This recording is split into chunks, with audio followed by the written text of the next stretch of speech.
এক সাহাবা নবীজির কাছে আসছে, আসার পরে কয়, ইয়া রাসূলুল্লাহ ইন্না শারা'i আল ইসলাম কদ কাসুরাত আলাইয়া। হুজুর, ইসলামের এত বিধিবিধান আমি মুখস্থ রাখতে পারি না। কত সহজ সরল দেখেন। নবীজি কয়, তো কি করবো এখন কও? হুজুর, আখবিরনি বিআমালিন, এমন একটা আমল আমার সংক্ষেপে শিখাইয়া দেন, আতাশাব্বাতু বিহি, আমি যেটা সবসময় আমল করতে পারি, যেহেতু সব মনে রাখতে পারি না, সংক্ষেপে একটা শিখাইয়া দেন যেটা আমলও করতে পারি, মনেও রাখতে পারি, আর মনলে যেন হুজুর তাড়াতাড়ি জান্নাতে যেতে পারি।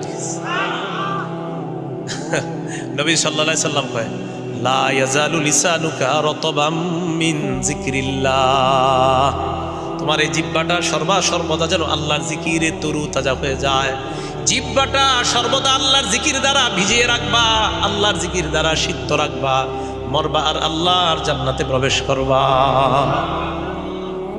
খুব সহজ সরল ছিলেন সাহাবায়ে কেরাম। যা বলতেছিলাম, তো হুজুর লুঙ্গিটা ছাড়া আমার কিছু নেই। আল্লাহ